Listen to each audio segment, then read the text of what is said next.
Pressing forward, we have Liberty, a 6-point road favorite at Jacksonville State. This game carries an over-under 56.5 points, and it kicks off Tuesday night at 7:30 p.m. on ESPNU. Liberty quickly moved off being a -4.5 point favorite at open to as high as -6.5 now. The over took even more attention, jumping from 52.5 at open all the way to 56.5. That is a pretty major change. Like I said, through that 55, that key figure there.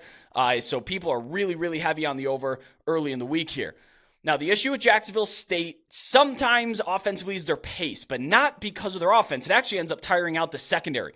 We saw that against Middle Tennessee when the Blue Raiders had that second quarter scoring explosion, and we all thought that Middle Tennessee was going to waltz their way for a win there, but really that was just a tired defense, and tired defenses tend to give up explosives, especially in the secondary. Middle Tennessee had, I don't know how many guys run just wide open, easy touchdowns. There was a couple of missed throws too that could have been touchdowns there. But yeah, Jacksonville State's defense has been tired all year because of that breakneck pace on offense. They run the fastest pace in the country right now.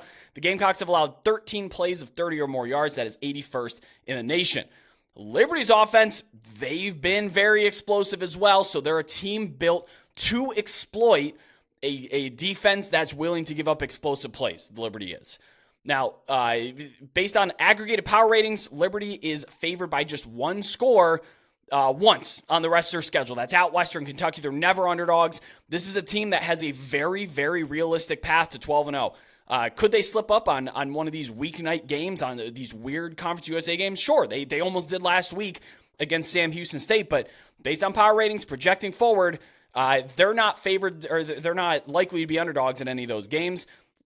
Now, Jacksonville State's been a better second-half team the last couple of weeks. They came back from being down 21-7 and 23-7 the past two halftimes. Not sure if that's attributed to Rich Rodriguez making good halftime adjustments. Maybe the other team just gets tired out from that breakneck pace as well. Or maybe they're just a little bit more heady in their second half approaches instead of just, hey, we're going to run this as fast as we possibly can. Let's be a little bit smarter, give our defense a better fighting chance there. But Liberty's defense, they've been outstanding in second halves. They've only allowed 5.8 points on average in second halves this season. I lean over the point total here, even with that big move. But, moving through 55 makes me a little bit hesitant. But if I had to lean on the point total, I'm leaning toward the over. And again, the way Conference USA has been playing out, the way that Jacksonville State plays in the second half, and the fact Liberty does have explosive plays, but they're not a super high-scoring team, I kind of lean Jacksonville State if we can get 7 or better. I don't know if we're going to get 7 or better. I love 7.5. I'd be all over Jacksonville State at plus 7.5 here. If you see that, I'll be on it, that's for sure. Of course, the time to be betting that is running out here as this game kicks off Tuesday night.